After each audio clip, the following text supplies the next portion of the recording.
SMP Islam Al-Wafa.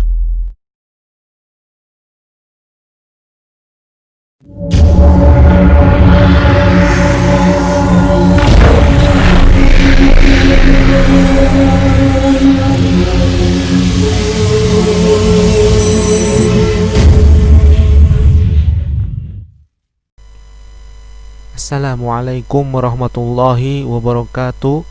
Alhamdulillah wassalatu wassalamu ala rasulillah wa ala alihi wa sahbihi wa man wala. Kembali lagi bersama saya pada pelajaran fikih untuk kelas 7. Kali ini kita akan membahas tentang bab 4 tentang adab buang hajat. Di antara hal yang ditetapkan Islam demi kemaslahatan setiap muslim adalah etika atau adab buang hajat, yaitu buang air kecil atau besar. Sebagian adab tersebut hukumnya sunnah dan sebagian lainnya hukumnya wajib. Berikut adalah beberapa etika yang dimaksud. Yang pertama, tidak mengenakan sesuatu yang mengandung nama Allah. Diceritakan dari Aisyah bahwa dia berkata,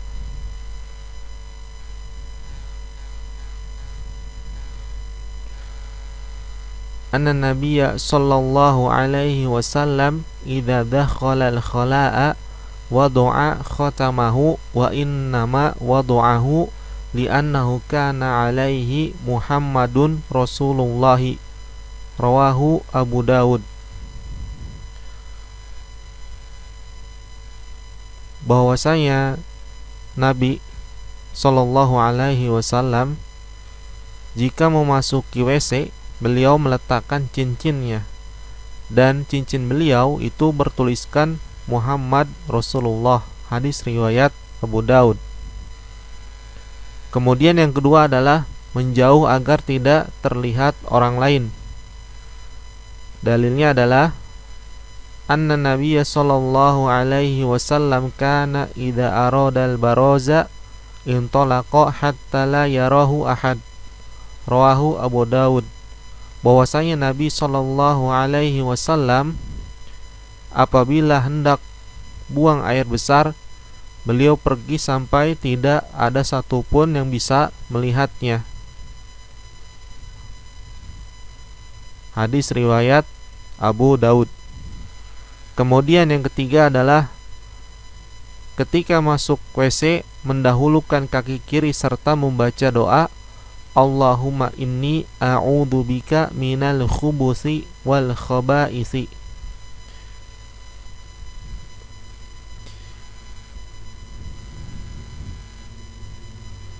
Yang artinya, ya Allah, sesungguhnya aku berlindung kepadamu dari setan laki-laki dan setan perempuan. Hadis riwayat Bukhari dan Muslim. Apa yang dimaksud dengan al-khubuthi wal khaba'is? Di sini saya sertakan sedikit pengertiannya.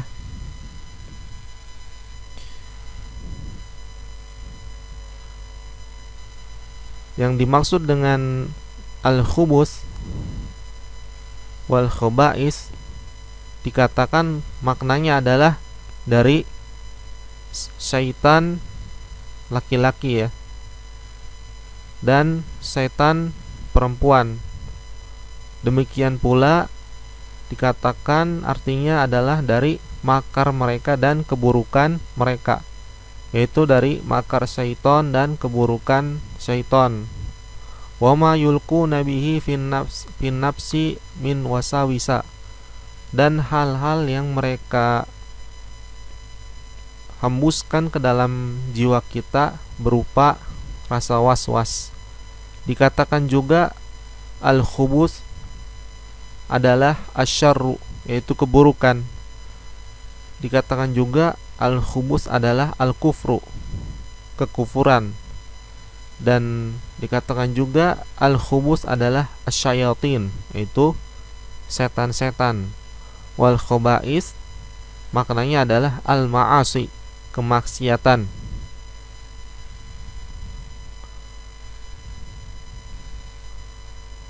Kemudian yang keempat adalah tidak menghadap atau membelakangi kiblat. Rasulullah sallallahu alaihi wasallam bersabda, "Idza ataitumul ghaita fala tastaqbilul qiblata wala tastadbiruha walakin syarriqu au gharribu." Jika kalian buang hajat, janganlah kalian menghadap kiblat dan jangan pula membelakanginya, tetapi hendaklah kalian menghadap ke timur atau ke barat. Hadis riwayat Bukhari dan Muslim. Di sini saya sertakan sedikit tentang pengertian hadis tersebut ya, penjelasan dari hadis tersebut.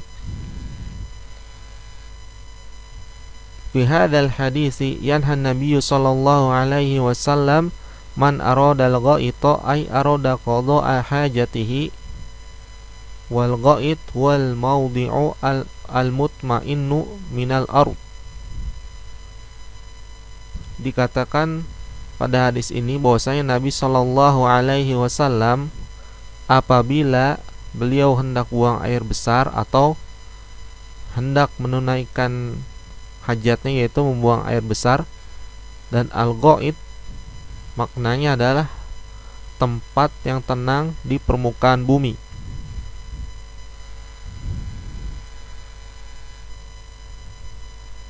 Kemudian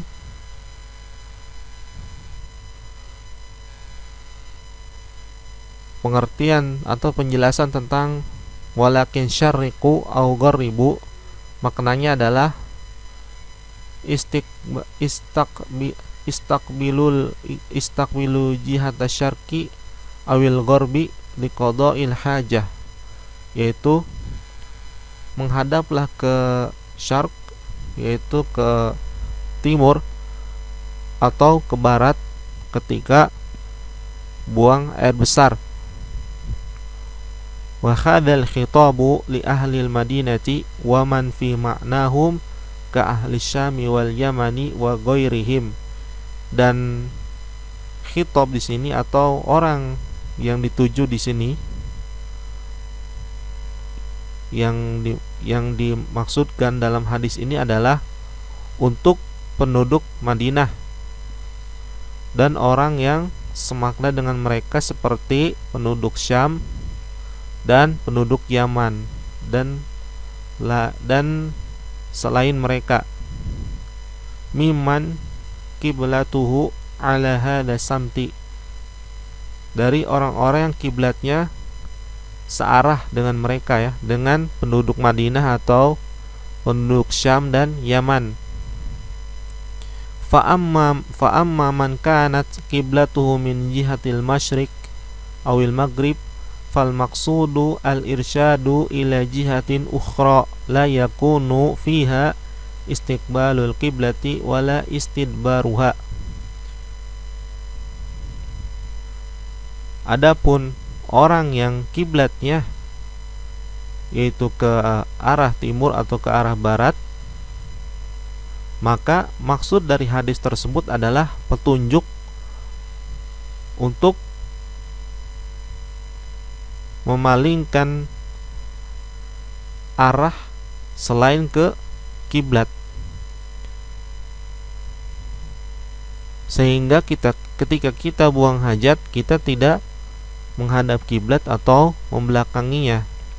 Maksudnya adalah jika kita berada di tempat yang kiblat kita saat melakukan sholat adalah ke arah selatan atau utara, maka kita ketika buang hajat jangan ke arah selatan atau ke arah utara, hendaknya kita ke arah barat atau timur, sehingga kita tidak membelakangi kiblat atau menghadap kiblat saat buang hajat.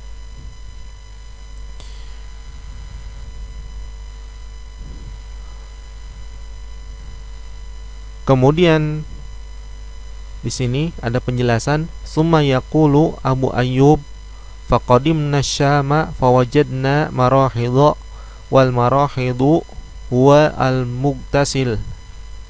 Kemudian Abu Ayyub berkata, kami sampai ke negeri Syam dan kami mendapatkan marahid, yaitu tempat-tempat untuk mandi. Al-marahid huwa al-mughtasil ya, tempat untuk mandi. Wa huwa aidon kinayatun an maudhi'il takhalli maudhi'at takhalli wa qada'il hajah. Dan marohid, kata marohid adalah kata yang digunakan untuk tempat menyendiri dan membuang hajat, yaitu tempat untuk membuang hajat sehingga tidak terlihat oleh orang lain. Wa hadhil marohidu buniyat qibalal qiblah. Dan marohid ini, tempat untuk buang hajat ini dibangun menghadap kiblat, ai muqabilaha fi jihatiha, atau menghadap kiblat arahnya ya. Kemudian Abu Ayyub berkata, fanan harifu, kemudian kami nan harif, yaitu berpaling dari kiblat saat buang hajat. Wa nastaghfirullah ta'ala, dan kami memohon ampun kepada Allah ta'ala. Wa hadha yush'iru anna hukma fi bunyan kama huwa fi sahra'i min ghairi farqin. Dan hukum ini dirasa ya, hukum tidak boleh buang hajat menghadap kiblat atau membelakanginya itu sama saja apakah di dalam ruangan atau di area terbuka, tanpa ada perbedaan. Wa hadha madhabu Abi Ayyub radhiyallahu an. Dan ini adalah madhab ya, pendapat fikih Abu Ayyub. Jadi Abu Ayyub berpendapat bahwa ketika buang hajat tidak boleh membelakangi kiblat atau menghadap kiblat, baik di dalam ruang terbuka atau ruang tertutup. Waqad warada an Ibni Umar radhiyallahu anhuma anna nabiyya an dzalik mukhtasun bima idza fil fadha'i. Dan diriwayatkan dari Ibnu Umar radhiyallahu anhuma bahwasanya Nabi sallallahu alaihi wasallam mengkhususkan hal tersebut ya, yaitu menghadap kiblat atau membelakangi kiblat saat buang hajat. Dilarangnya menghadap kiblat atau membelakangi kiblat saat buang hajat apabila dia di area terbuka, fil fadha. Fa idza kana bainahu wa bainal qiblati syai'un yasturuhu fala ba'sa. Maka apabila seseorang itu ketika buang hajat menghadap kiblat, kemudian ada yang menghalangi dia dengan kiblat, yaitu bangunan ya maksudnya, maka di dalam bangunan maksudnya, maka itu tidak mengapa, fala ba'sa.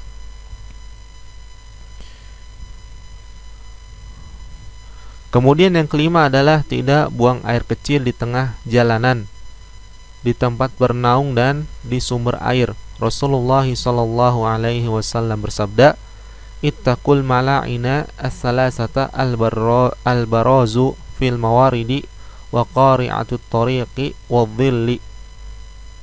Takutlah kalian pada 3 hal yang mengundang laknat: buang hajat di saluran air, di tengah jalan, dan di tempat berteduh. Hadis riwayat Muslim.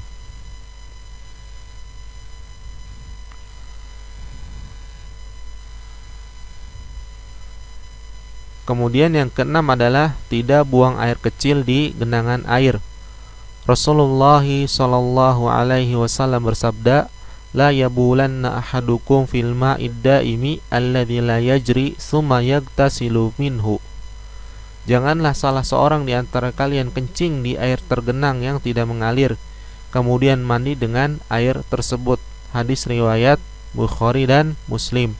Kemudian yang ketujuh adalah tidak buang air kecil di kolam atau di tempat yang dipergunakan untuk mandi. Rasulullah sallallahu alaihi wasallam bersabda, la yabulanna ahadukum fi mustahammihi tsumma yagtasilu fih. Janganlah sesekali salah seorang di antara kalian kencing di tempat pemandian lalu mandi di dalamnya. Hadis riwayat Abu Daud. Kemudian yang 8 adalah menghindari percikan air kencing. baik pada badan maupun pakaian. Hal ini berdasarkan hadis Ibnu Abbas radhiyallahu an. Dia bercerita Rasulullah sallallahu alaihi wasallam pernah berjalan melewati dua kuburan. Lalu beliau bersabda, "Innahuma la yu'adzabani wa ma yu'adzabani fi kabirin. Amma ahaduhuma fakana la yastatiru minal bauli wa ammal akharu fakana yamshi bin namimah." Hadis riwayat Bukhari dan Muslim.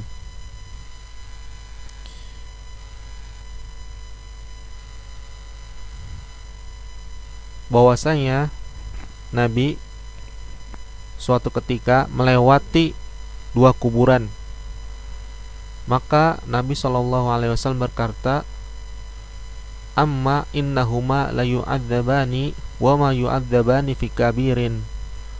Bahwasanya kedua penghuni kubur tersebut itu sedang diadab, dan mereka tidaklah diadab karena sebab dosa besar. Amma ahaduhuma fakana yamshi bin namimah. Adapun salah satu penghuni kubur tersebut diadab karena dia melakukan namimah, berjalan dengan namimah, yaitu melakukan namimah. Wa ammal akharu fakana la yastatiru min baulihi. Adapun yang lain dia diadab karena dia tidak yastatiru min baulihi, tidak berhati-hati dari air kencingnya, tidak menutupi dari kencingnya. Qala fada'a bi'asibin rotbin fasyaqqahu bisnaini thumma gorosa ala hadha wahidan wa ala hadha wahidan. Kemudian Nabi SAW meminta bi'asibin rotbin, yaitu pelepah kurma yang basah, fasyaqqaha. Kemudian beliau membelahnya menjadi bisnaini, menjadi dua. Kemudian beliau menguburkan pelepah kurma tersebut kepada dua kuburan yang diadab tadi. Summa qala, kemudian Nabi SAW berkata, la'allahu an yukhaffafu anhuma ma lam yaybasa. Semoga dua pelepah kurma ini bisa meringankan azab kubur dari penghuni dua kuburan tersebut selama pelepah kurma tersebut tidak kering. Dan di dalam riwayat yang lain disebutkan wa kanal akharu la yastanzihu anil bauli au minal bauli. Dan salah satu dari penghuni kubur tersebut diadab karena dia tidak yastanzihu anil baul, dia tidak membersihkan dari air kencingnya, yaitu dia tidak cebok setelah kencing. Hadis riwayat Bukhari dan Muslim.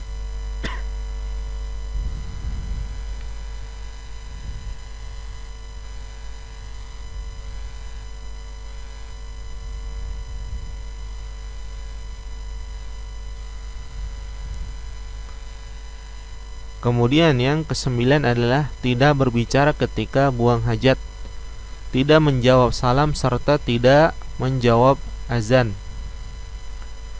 Hal ini berdasarkan hadis Mujahir bin Kunfud. Dia berkata, dia pernah mendatangi Rasulullah SAW dan pada waktu itu beliau sedang buang air kecil. Ketika dia mengucapkan salam, beliau tidak menjawabnya sehingga selesai buang air kecil. Lalu beliau berwudu dan menjawab salamnya. Kemudian beliau menjelaskan mengapa beliau tidak menjawab salamnya. Inni karihtu an adzkurallaha azza wajal illa ala tuhrin. Sesungguhnya aku tidak suka menyebut nama Allah yang maha perkasa lagi maha mulia melainkan dalam keadaan suci. Hadis riwayat Abu Daud. Kemudian yang ke-10 adalah tidak memegang kemaluan dengan tangan kanan dan tidak beristinja atau bercebok dengan tangan kanan. Rasulullah SAW bersabda, "Idza syariba ahadukum falat yatanaffas fil ina'i Wa idza atal khala'a fala yamussu dzakaraha biyaminihi wala yatamassah biyaminih. Jika salah seorang di antara kalian minum, hendaklah dia tidak bernapas di dalam bejana. Dan jika dia mendatangi tempat buang hajat atau WC, hendaklah dia tidak memegang kemaluannya dengan tangan kanan serta tidak pula bersuci atau beristinja dengan tangan kanannya. Hadis riwayat Bukhari dan Muslim. Kemudian yang ke-11 adalah tidak berlama-lama duduk dan diam di kamar mandi atau WC melebihi waktu yang diperlukan. Yang ke-12 adalah mendahulukan kaki kanan pada saat keluar WC seraya membaca doa Ghufranak, yang artinya aku mohon ampun kepadamu. Hadis riwayat Abu Daud, At-Tirmidzi dan Ibnu Majah. Demikianlah pembelajaran fikih pada kali ini. Kurang lebihnya saya minta maaf. Saya tutup dengan doa kafaratul majlis. Subhanakallahumma wa bihamdika asyhadu an la ilaha illa anta astaghfiruka wa atubu ilaik. Assalamualaikum warahmatullahi wabarakatuh.